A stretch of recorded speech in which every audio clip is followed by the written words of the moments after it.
They thought my hands wouldn't work fast enough. They were wrong about that, and they were wrong about almost everything else. It was a Tuesday in late October when my own daughter handed me a glass of orange juice that was supposed to kill me. The maples outside the kitchen window were that particular shade of red you only get in the Ottawa Valley, the kind that looks like the trees are bleeding before they sleep. I remember the color because I stared at it while she stood beside me, smiling, waiting for me to drink. I am 68 years old. My name is Imogen Kavanaugh, and I spent 41 years as a registered nurse at the Ottawa General. Pediatric oncology mostly, then a decade in palliative care before I retired. I have held more dying hands than I can count, and I have watched more families fall apart over money than I ever did over grief. I used to think my own family was the exception. That was my first mistake, and it nearly cost me my life. Let me back up. My husband Roland passed in March of 2022. He was a good man, a quiet man, an engineer who built bridges in northern Ontario for 35 years. When he died, he left me everything. The house in Rockcliffe Park that we bought back in 1987 for what now seems like a fairy tale price. The cottage on Lake Joseph in Muskoka. The shares he'd been quietly accumulating in 3 Canadian banks since before our daughter was even born. By the time the lawyer in Toronto finished reading the will, the number on the bottom line was just over $8 million. There was also a trust Roland had set up with his pension and the sale of his patents, which brought the total to roughly $12.4 million. I never wanted that money to define me. I'd been a nurse my whole life. I drove a 2014 Subaru. I clipped coupons out of habit. The wealth was a thing that existed somewhere on paper, and I did not really feel like it belonged to me. It had been Roland's life work, and now it was mine to manage carefully so that one day it would be Adelaide's. Adelaide is my only daughter. She is 43 years old, a teacher at a private school in Toronto, married for 15 years to a man named Cormac Whitfield. Cormac runs a boutique financial advisory firm out of an office on Bay Street. They have one son, my grandson Finn, who is 11, and the only person in this story I will not say a single bad word about. Now, about the wheelchair. In August, I had a hip replacement. The surgeon at the Civic told me I would be back on my feet within 6 weeks, 8 at the outside. He was right. By the end of September, I was walking the trail along the Radeau Canal with my friend Margaret most mornings. But Adelaide kept insisting I keep the wheelchair for safety. She would arrive on weekends from Toronto with Finn and Cormac in tow, and she would push me everywhere in it even when my hip was fine. I let her. I thought she was being a good daughter. I thought the chair made her feel useful. I was wrong about that too. In late September, Cormac came to me with paperwork. He said it was just a precaution, just in case anything happened to me. A simple power of attorney for property, just so the bills could be paid if I was hospitalized again. He had a notary friend with him, a man named Trent who barely looked at me. I was tired that day.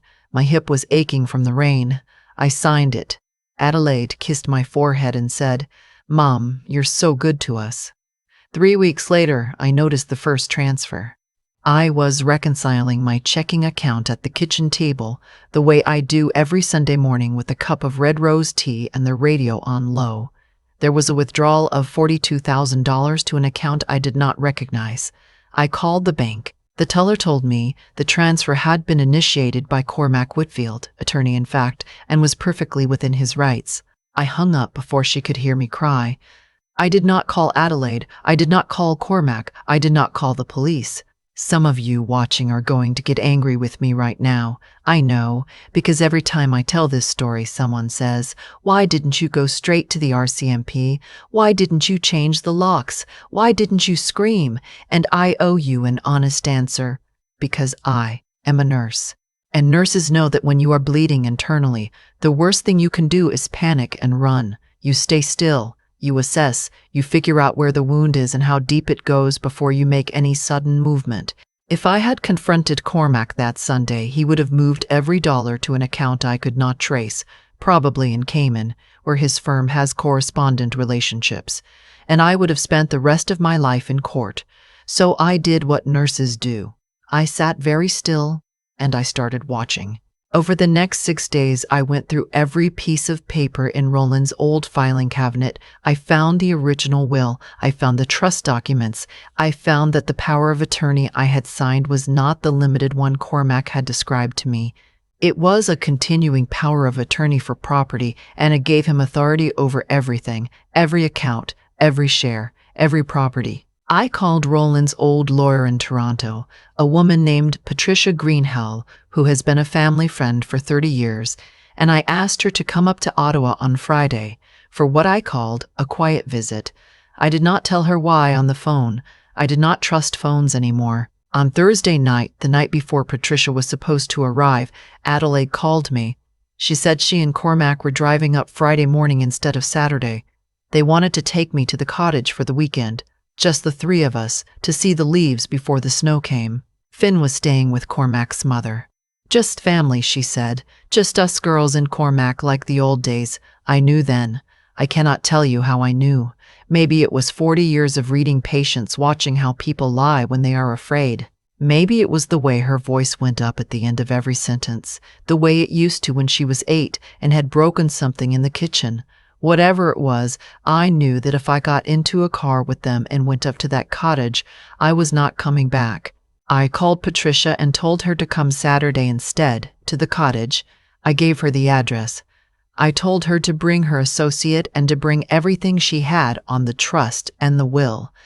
I told her not to call me back, just to come. Then I packed an overnight bag with one specific thing inside it that I will tell you about in a moment, and I waited. Friday morning, they arrived at 10. Adelaide hugged me too long. Cormac carried my bag to the car and made a joke about how light it was. I sat in the back seat with my cane across my lap, and I looked at the maples and I prayed to Roland for the first time since the funeral. The cottage on Lake Joseph is 45 minutes off the highway, down a gravel road that ends at our dock. Roland and I bought it in 1991. We raised Adelaide there every summer. There's a guest cabin, a boathouse, a long wooden dock that goes out maybe 60 feet over the water. The lake is deep along the dock, 40 feet at the end. Roland used to dive off it when he was 70. We arrived just after one. The leaves were past peak, but still beautiful, the birches gone gold and the maples a deep oxblood. Adelaide made lunch. Cormac opened a bottle of wine. I had one small sip and pretended to drink the rest. They were drinking heavily. I noticed. Around 4, Adelaide suggested we go for a walk down to the dock to watch the light change on the water. She was pushing me in the wheelchair again. She had insisted on it the moment we arrived. "Mum, the path is uneven, you'll fall." I let her. Cormac walked beside us with his hands in the pockets of his expensive Canada Goose jacket. At the end of the dock, Adelaide stopped pushing. The chair sat there with its wheels 2 feet from the edge. The water below was black with the late afternoon, the sky turning that bruised purple it gets in October. I could hear a loon somewhere down the bay. Cormac said, very softly, almost gently, "Imogen, I'm sorry it has to be this way." Adelaide said nothing. She did not look at me. He said, "You shouldn't have called Patricia." So that was how he knew. He had been monitoring my phone, of course he had.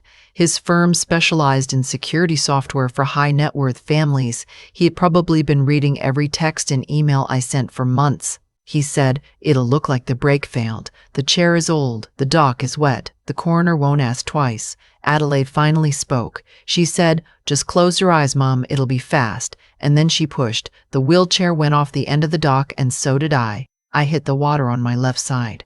The cold was beyond cold. It was a slap that emptied my lungs. The chair sank fast because Cormac had weighted it. I realized that as I went down, he had put something heavy in the frame, probably while loading the car that morning. But here is the thing they did not know about me. I grew up on the Ottawa River. My father was a logger and a fishing guide. I have been swimming in cold Canadian water since I was 4 years old. I held the women's freestyle record at Carleton University in 1976. I taught Red Cross water safety for 15 summers at a camp in Algonquin to pay my way through nursing school. I have pulled 3 drowning children out of lakes in my lifetime. And in the overnight bag at the cottage, the one thing I had packed that I told you I would tell you about was a small folded sheet of paper. But that paper was at the cottage. In the lake, it was just me, the chair, and 40 feet of water. I did not panic. I unbuckled the lap belt that Adelaide had insisted I wear. I let my coat go. I let my shoes go. I kicked away from the chair as it kept sinking, and I went sideways, not up. I knew if I came up at the dock, Cormac would push me back down. He looked strong, and I am 68. So I went under the dock instead, swimming the length of it underwater, coming up only at the very shore where the cattails grow thick. I have been underwater for 90 seconds at a time since I was 8 years old. 40 feet was nothing. I crawled into the cattails and I lay there in the mud, freezing, listening. I heard Adelaide crying. I heard Cormac say, stop it, just stop, she's gone. I heard her say, I didn't think I could do it. Oh God, I didn't think I could do it. Oh God, I didn't think I could. He said, we're going to get the 12,080,000. All of it. Finn is going to have everything. She said, are you sure she didn't come up? He said, look at the water, nothing. The chair pulled her right down. It's done. They stood there for 9 minutes. I counted. I have always been good at counting seconds, for monitoring patient pulses. After 9 minutes, they walked back up the path to the cottage, and Cormac was already on his phone calling 911 to report a tragic accident. I waited until I heard the OPP cruiser come and go. I waited until I heard their car drive away, presumably to the police station to give statements. I waited 2 hours lying in cold mud in October because I knew if I came out too soon and they came back for any reason, I would be dead. By the time I crawled out, my hands were not really hands anymore. I could not feel my feet. I made it up to the boathouse, where Roland kept a small wood stove and a stack of dry blankets and an old emergency kit. I got out of the wet clothes. I wrapped myself in 3 blankets. I lit the stove with hands that barely worked. Then I went into the cottage through the back door, found my overnight bag where Adelaide had thrown it on the guest bed, and I took out the folded sheet of paper. It was a printout of the security system Roland had installed on the cottage in 2019. There are 11 cameras. 6 of them cover the dock, the boathouse, and the path down from the house. Roland had been worried about thieves on the lake during off-season. He paid extra for cellular backup so the cameras would record to the cloud even if the cottage internet was down. The system was registered in my name and Roland's, and it required 2-factor authentication on a phone Cormac did not have access to, because it was Roland's old work phone, which I had kept in a drawer in our Ottawa kitchen, charged for sentimental reasons. The cameras had recorded everything. I sat in the boathouse that night, wrapped in blankets, and I watched the footage on the small laptop Roland had also kept there. I watched my daughter push my wheelchair off the dock. I watched my son-in-law stand there with his hands in his pockets while I sank. I watched them embrace afterward. I watched her smile, just for a moment, a strange small smile, before her face crumpled into the performance of grief. I cried for about an hour. I am not going to pretend I did not.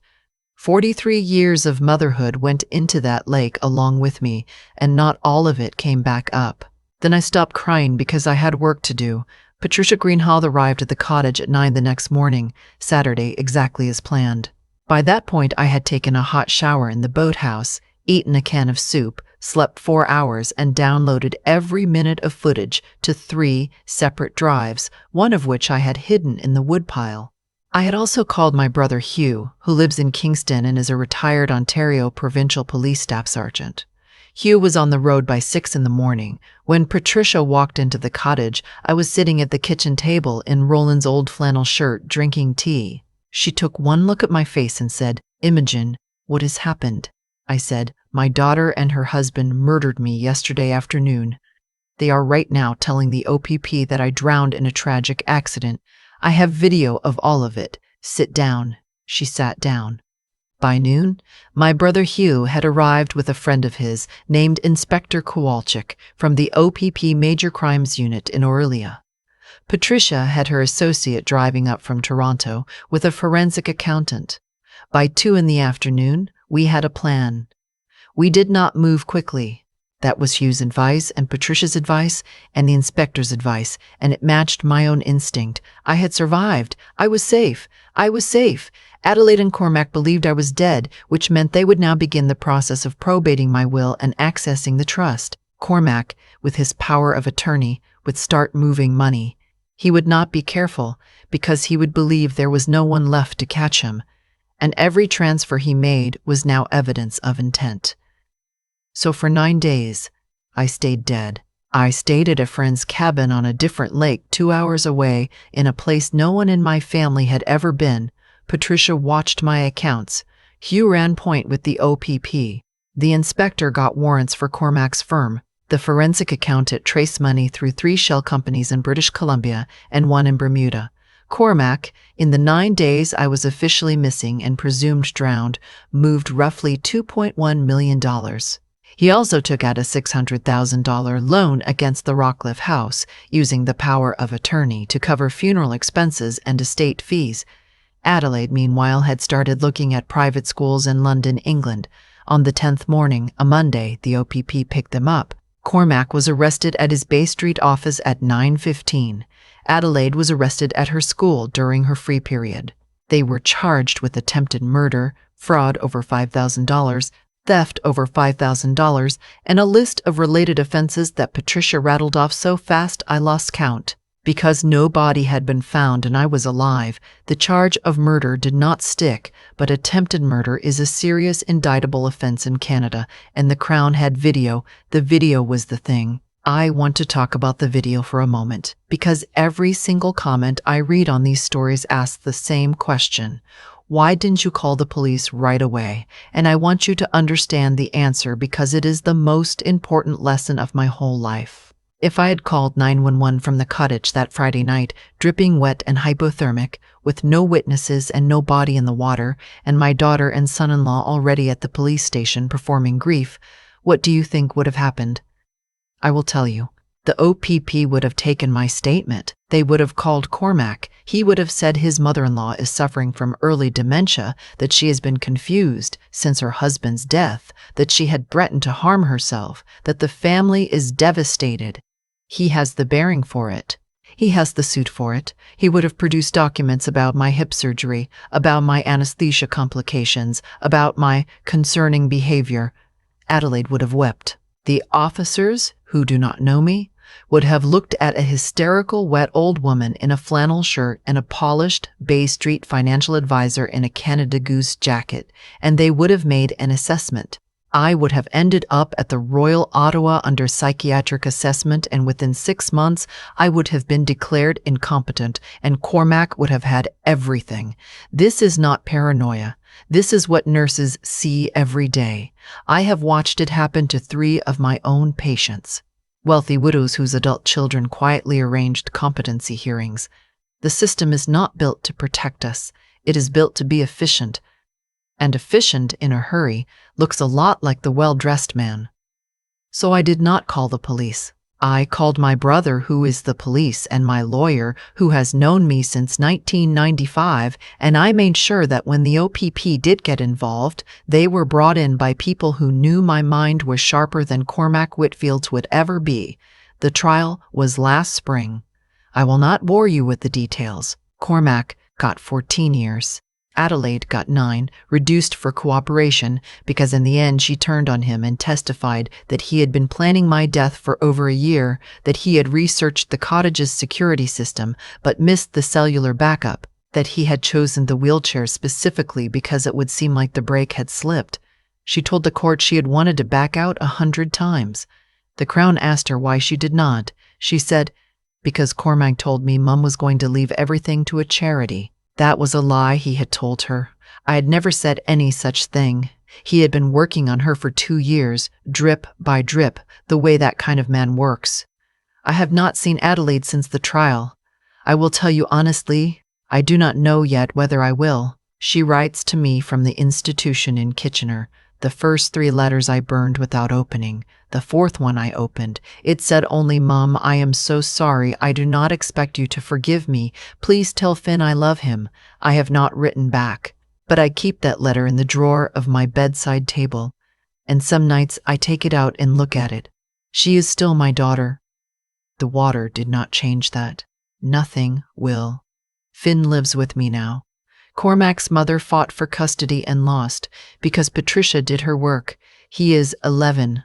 He plays hockey at the Minto Skating Club on Saturday mornings. He calls me Granny Emo. He knows what happened. In a careful version we worked out with the child psychologist, and he is doing better than anyone expected. Children are so much sturdier than we give them credit for. I have known this since pediatric oncology. They survive what the rest of us cannot. I sold the Rockcliffe house in February. Too many memories, too many corners where Adelaide used to play. I bought a smaller place in the glebe with a yard for Finn and a garden where I am putting in tomatoes this spring. I kept the cottage. People asked me how I could possibly keep it after what happened on that dock. I will tell you, because Roland built that dock with his own hands in 1992, and I will not let what they did to me on it be the last memory I have of it. Finn and I went up in May. I walked to the end of the dock. I stood where the wheelchair had stood. I looked down at the black water, and I took a breath, and I said out loud, "You did not get me." And I walked back up to the cottage, and I made grilled cheese for my grandson, and the loons were calling on the bay just the way they always have. I am going to tell you what I learned, because if you are watching this and you are over 60 and you have anything at all, you need to hear it. Do not sign a continuing power of attorney for property without a lawyer in the room. Not your son-in-law's lawyer, not your daughter's friend, your lawyer, one who works for you and only you. In Canada, a continuing POA is the most powerful document you will ever sign in your life. It is more powerful than your will. Treat it that way. Do not assume your children are your children. They are also adults with husbands and debts and ambitions and resentments you may not know about. The love is real. So is the rest of it. Watch your accounts every week. Not every month. Every week. Reconcile them with a paper book if you have to. The first transfer is always small. The first transfer is the test. And install the cameras. I cannot say this strongly enough. Roland installed those cameras because he was worried about teenagers stealing the canoe. They saved my life. Every cottage, every house, every place you might be alone with someone you have stopped being able to fully trust. Cameras, cellular backup, two-factor authentication on a phone they do not know exists. I am 68 years old. I went into Lake Joseph on a Friday in October expected to die, and I came out on the other side of the dock a different woman. The old version of me, the one who trusted easily and signed papers without reading them and pushed away the small wrong feelings because she did not want to upset her daughter. That version drowned. She is still down there in the dark water somewhere, and I have made my peace with her absence. The version who walked out of the cattails that night is the one writing to you now. She is colder, but she is not cold. She is harder, but she is not hard. She is alive, and her grandson is alive. And on Sunday afternoons we drive up to the Gatineau Hills to watch the leaves. And she is teaching him how to name the trees the way her father taught her on the Ottawa River 60 years ago. I forgive almost everything. I have not yet forgiven this. Maybe one day I will. Maybe one day Adelaide will come out of that institution and we will sit on the porch in the glebe and drink tea and figure out who she is now and who I am now and whether anything at all of the old us can be rebuilt. I do not know. I am a nurse. I do not predict outcomes. I just keep showing up for the next shift. But I will tell you this. The lake is still there. The dock is still there. The wheelchair, they pulled it up 2 weeks after the arrest with the bricks Cormac had wired into the frame still attached. The OPP kept it as evidence. I asked if I could see it after the trial. They said yes. I went into the evidence locker in Aurelia on a gray morning in March, and I stood and looked at that chair, and I touched the armrest where Adelaide's hand had been when she pushed. And then I walked out into the Ontario sunshine and I drove home to my grandson, and I have not looked back since. I have thought about that Friday in October more times than I can count, and what I keep coming back to is not the cold of the water or the shock of being pushed. What I keep coming back to is the small choice I made 3 weeks earlier, on a Sunday morning at my kitchen table, when I noticed that first transfer of $42,000 and decided not to pick up the phone. Everything that happened after, the cottage and the talk and the cattails and the courtroom in Toronto, all of it grew out of that one decision to stay still and watch instead of reacting. I did not know it at the time, but I was choosing my own life. I think we are taught, especially as women of my generation, to react quickly and gently, to smooth things over, to trust the people who hold our hand, and most of the time that is a beautiful way to live. But there is a moment, sometimes, when staying soft is the same as letting yourself drown. Adelaide and Cormac counted on the soft version of me. They had been counting on her for years. They did not know she had spent 41 years in hospital quarters learning that a calm hand and a clear head save more lives than panic ever has. What I would say to anyone watching, especially anyone over 60 who has worked their whole life and has something to leave behind, is this. The people who love you should never need a power of attorney to prove it. If someone in your family is in a hurry to get a signature out of you, that hurry is the warning. Slow down, read every page, bring a lawyer who works for you and only you. Roland used to say that a contract written quickly is a contract designed to be regretted, and he built bridges, so I trust him on the engineering of trust. I also want to say something about strength, because I know it is a word that gets used too easily. I am not strong because I survived a lake. I survived the lake because my father taught me to swim in the Ottawa River when I was 4, and because I kept swimming for 64 years afterward, even when I did not need to, even when no one was watching. Strength is the practice you keep up in private on the days when nothing is at stake. Then one day everything is at stake, and you find that your body and your mind already know what to do. Adelaide made a choice on that dock that I cannot undo for her. Cormac made his choices over years. Causes had their consequences, and the consequences came for them in a courtroom in Toronto last spring, and they will keep coming for them to every visiting hour and every letter Adelaide writes me from Kitchener. I did not put them there. They put themselves there. One decision at a time, the way I put myself in the boathouse that night, one stroke at a time. The water did not get me. It will not get you either if you keep swimming when no one is watching.